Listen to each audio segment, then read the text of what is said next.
Hedera Hbar says we are the only ones that have perhaps come up with this solution, and it does relate to tokenization. So it's talking about a $1 billion industry, potentially even more, that we could be seeing in the next couple of years. So we're going to be having a look at the proof and what Leemon Baird has also said in relation to this as well. We do have some developments coming in from Neuron World, as well as some other bits and pieces of projects being built on Hedera. Of course, we will be looking at the price action of both Source or Swap or Source and the Hedera Hbar coin today. So all I ask from you are two things, which is to smash that like button and to also subscribe to the channel as well. Again, if you are a regular or even if you are a newbie, I always encourage my viewers to comment down below anything that you want to say, whether it's how much Hbar you currently hold, or if you're just having a good week. I mean, so far we are on a Wednesday, so pretty much heading towards the midweek now. I usually count Thursday as a midweek in general, but let me know if your week is going good so far. We are hitting the bank holiday weekend in the UK for Easter, so that will be pretty good. Let's hope we have some good weather.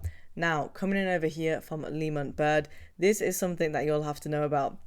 And you can see over here that I've actually highlighted the token associations. We're going to break it down as to what he means when he has put this post out. So it did come out today, as you can see, the 27th of March, just a couple of hours ago. So he says that when we designed the Hedera network, we wanted to do things differently for Web3, and the issue of receiving unwanted tokens is an unfortunate yet expected result of the lack of inflow controls for wallets and accounts on most public blockchains.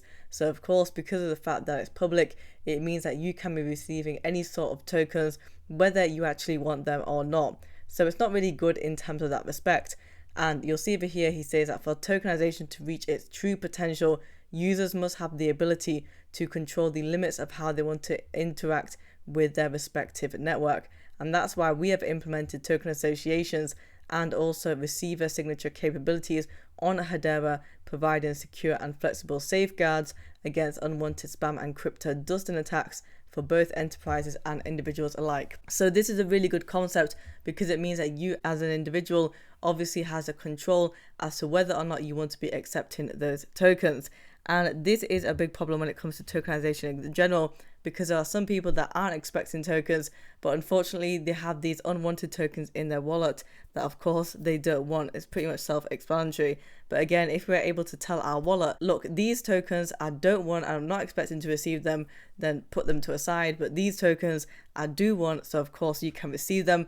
That is how they're going to be implementing it, with the token associations and of course with that receiver signature. So you're only going to be receiving tokens that you actually want to receive.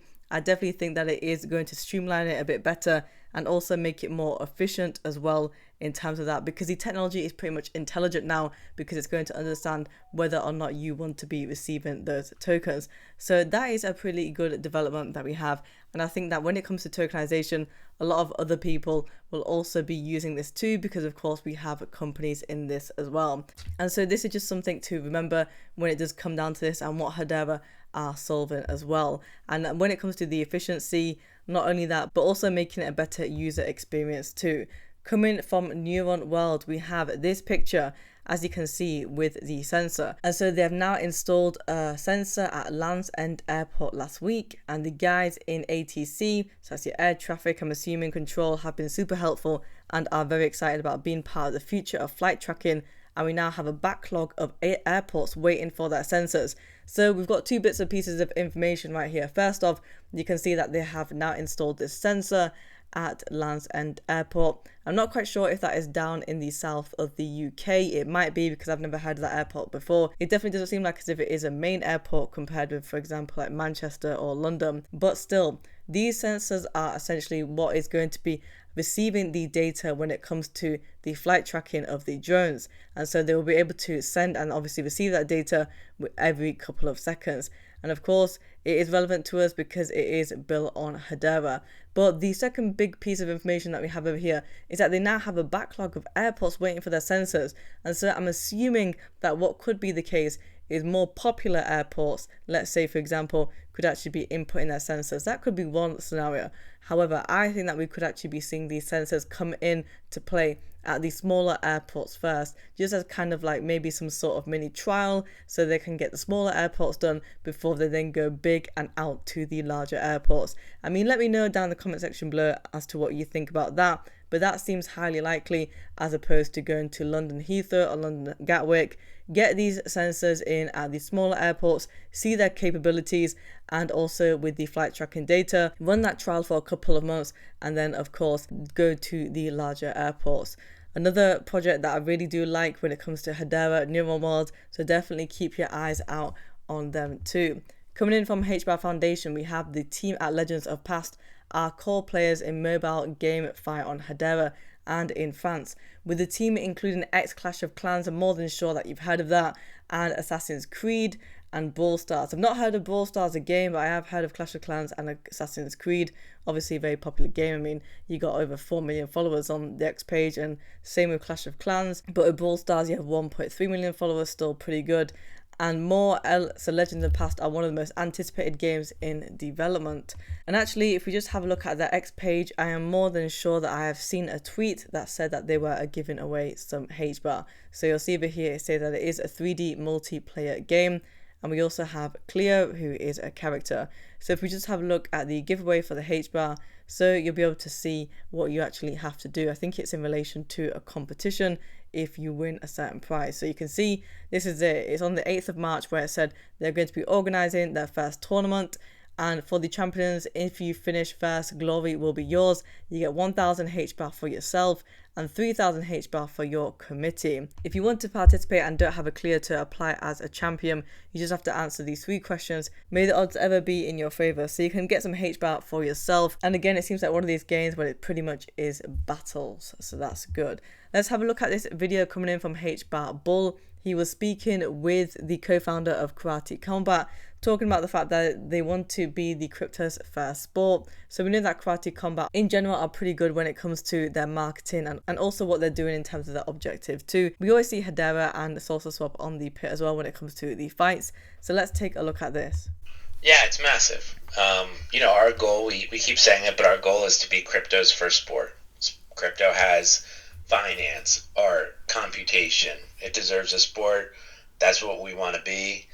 And having events at 2 of the biggest crypto conferences in the world 2 months in a row, you can't ask for much more than that. So we just got to execute. Over the last 2 or 3 months, we've had most of the biggest crypto conferences in the world reach out to us to try and partner.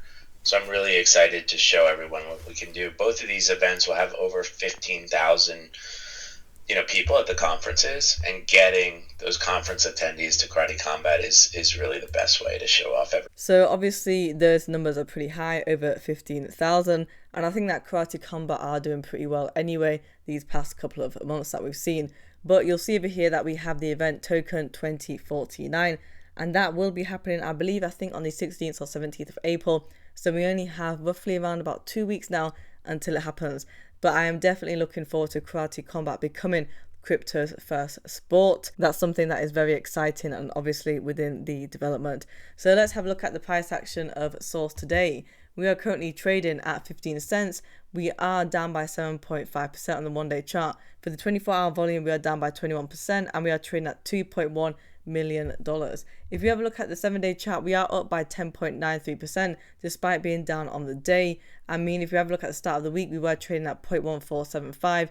We did actually go to 0.1448 on the 24th of March, and then you'll see over here we went to 0.1682 on the 26th of March. If you have a look at the 1 month chart, we are down by 24.18%, and so you'll see over here that we actually were trading at 22 cents on the 29th of February, and then you'll see that we went down to 15 cents at 0.1574 on the 11th of March, and of course we then went down to 0.1326 on the 19th of March. So we have actually pulled back by quite a bit. If we do see a bit more pullback coming in from Source, we could potentially be going to the 14-cent range, but 15 cents again is still pretty good because we are pretty much just double our price from where we were before at that 7-cent mark. For Hbar, if you have a look at the price for today, we are currently trading at 11 cents. We are down by 5% on the 1-day chart, so we are down a little bit more compared with yesterday. On the 1 week, we are up by 8.3%, so we started off the week at a nice 11 cents. We obviously climbed up all the way to 12 cents. but we just weren't able to hold it. I mean, we're not even that far from it anyway, so let's see how the rest of the week pans out. And on the 1 month chart, we are up by a nice 7.6%. And of course, that is pretty good. That's what we want to see. Again, on the 13th of March, we did actually hit 0.136. For H bar, I'm currently looking at 15 cents. That's where I've got my eyes peeled if we go to the upside. If we do actually go to the downside, then I'm looking at the mid-range of the 10-cent level. Guys, if you want daily Hedera and Salsa swap news, all you have to do is subscribe to the channel and like the video as well.